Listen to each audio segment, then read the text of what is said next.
सभी मित्रों को मेरा सादर वंदन। अभी हाल ही में आपने सुना होगा, पढ़ा होगा कि 18 मई को राहु देव और केतु देव का राशि परिवर्तन है। अलग अलग जगह वीडियो में देखा होगा। हम आज एक विशेष नज़रिए से राहु और केतु की स्थिति को समझते हैं। राहु की और केतु की स्थिति का प्रभाव देश, दुनिया और व्यक्तिगत जीवन पर क्या होगा, इसको जानते हैं और हमें क्या करना चाहिए और क्या नहीं करना चाहिए, इसके बारे में भी हम समझते हैं। देखिए, ग्रहों का प्रभाव ज्योतिष ये मानता है व्यक्ति किसी भी धर्म, किसी भी देश का हो या माने या ना माने, उस व्यक्ति के मन और मानसिक स्थिति पर करता है। और मन और मानसिक स्थिति जब परिवर्तित होती है तो व्यक्ति के कार्य करने की क्षमताएं परिवर्तित होती है। जब कार्य करने की क्षमताएं परिवर्तित होती है तो उसके परिणाम भी परिवर्तित होते हैं। देखिए, राहु और केतु के जो पौराणिक आख्यान है, जैसे पश्चिमी ज्योतिष में इनमें सरपेंट माउथ और सरपेंट टेल के नाम से जानते हैं। वैज्ञानिक दृष्टि से ये नवग्रहों में शामिल नहीं होते हुए धूमकेतु के रूप में इनकी पहचान की गई। जब समुद्र मंथन हुआ तो राहु और केतु वस्तुतः एक ही पुरुष थे, एक ही व्यक्तित्व हैं। तब महाविष्णु ने इनके सर को काटा था। जब अमृतपान जब देवता कर रहे थे तब ये देवताओं का स्वरूप बना के महापंक्ति में बैठ जाते हैं। तब महाविष्णु मोहिनी रूप धारण किया था। मोहिनी रूप धारण करके जब देवताओं को अमृतपान करा रहे थे तब राहु केतु देव के रूप में बैठे थे। प्रभु ने अमृतपान करवाया। तब प्रभु को पता लगा कि वस्तुतः यह देव नहीं है, ये दैत्य है। और इस प्रकार की ऊर्जा का अमृत क्या है?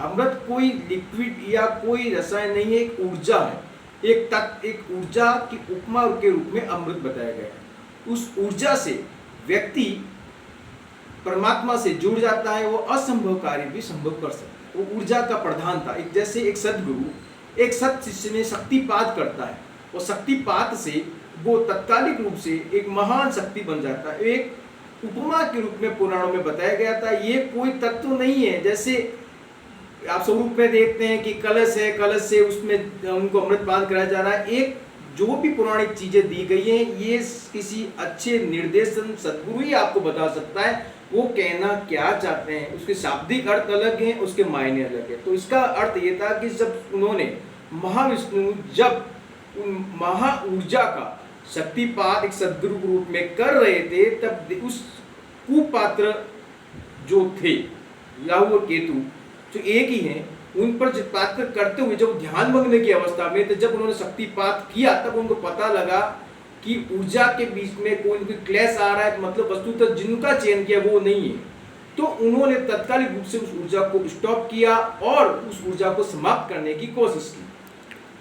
क्योंकि जैसे मानते हैं वैज्ञानिक, जैसे जानते हैं योग विज्ञान के अनुसार शरीर में कुंडलिनी चक्र है। तो कुंडलिनी ऊर्जा को जहां तक ऊर्जा उन्होंने ब्रह्मरंध्र से ऊर्जा प्रवाहित होती है, इसलिए जैसे एक वैज्ञानिक इसका एक कारण है। हम कोई भी व्यक्ति किसी को भी आशीर्वाद देता है तो सिर पे, सदगुरु भी सिर पे, माता पिता भी सिर पे हाथ रखते हैं, घर की जो बेटियां होती है, घर के बड़े लोग सिर पे हाथ रखते हैं। सिर पे ही हाथ क्यों रखते हैं? पैर पे हाथ क्यों नहीं रखते, चेहरे पे हाथ नहीं रखते? कि सिर से ऊर्जा का प्रभाव होता है। ऊर्जा ऊपर से नीचे के केंद्रों की तरफ जाती है। जब उन्होंने ऊर्जा का प्रभाव किया तो उनको पता लगा, तो उन्होंने ऊर्जा के प्रभाव को नीचे से जाने के रोकने के लिए वहीं से उनके ऊर्जा के बीच में काटा अपनी शक्ति से, जिससे चक्र के रूप में उपमा दी गई। मगर ऊर्जा अंत में चली गई थी, ऊर्जा शरीर में पहुंच गई थी। इसके कारण ऊर्जा का प्रभाव एक बार आपने यदि जैसे शब्द कहते हैं, शब्द चले जाने के बाद भी वापस लौट के नहीं आ सकते। तो ऊर्जा समाहित हो चुकी थी, मगर उन्होंने अपनी शक्ति से ऊर्जा का खंडन कर लिया।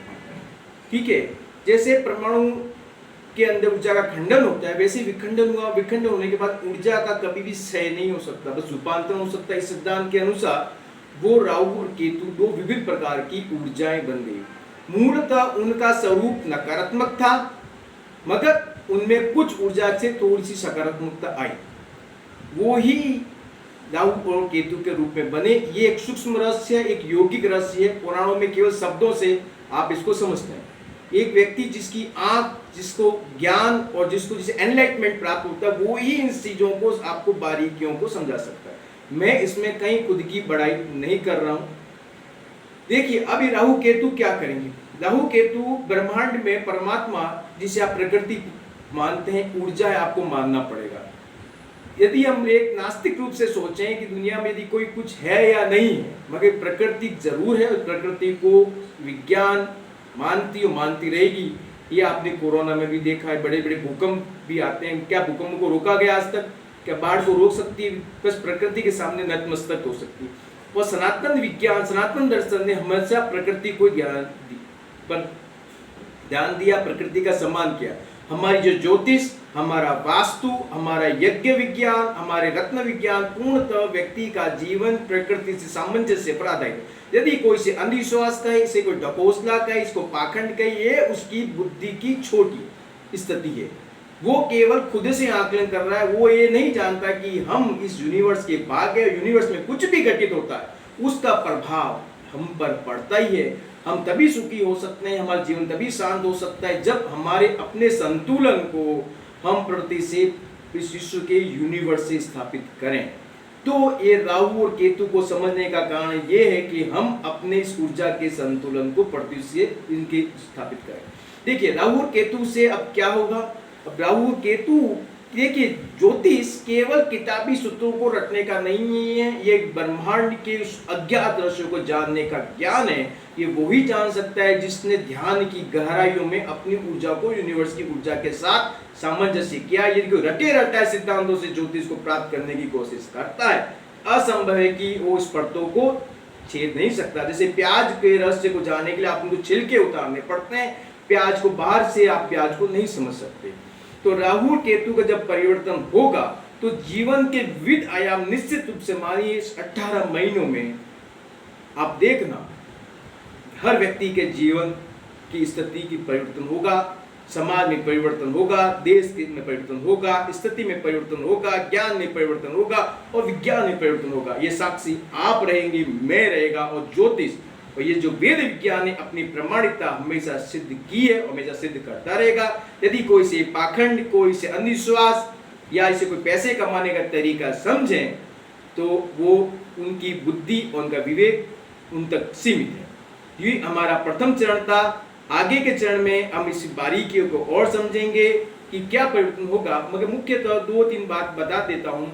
जिनकी भी जन्म कुंडली में राहु और केतु की स्थिति गड़बड़ है, ठीक नहीं है, तो विशेष रूप से अपनी जन्म कुंडली का विश्लेषण करवाइए, उसके बारे में जानिए कि, और विशेष रूप से जो शेयर मार्केट के अंदर कदम रखे हुए हैं, बड़े लक्ष्य को लेके चल रहे हैं, तो अपनी जन्म कुंडली का विश्लेषण करवा के उसके अनुरूपी उस पर आप एक मार्गदर्शन के रूप में मार्गदर्शन प्राप्त कीजिए।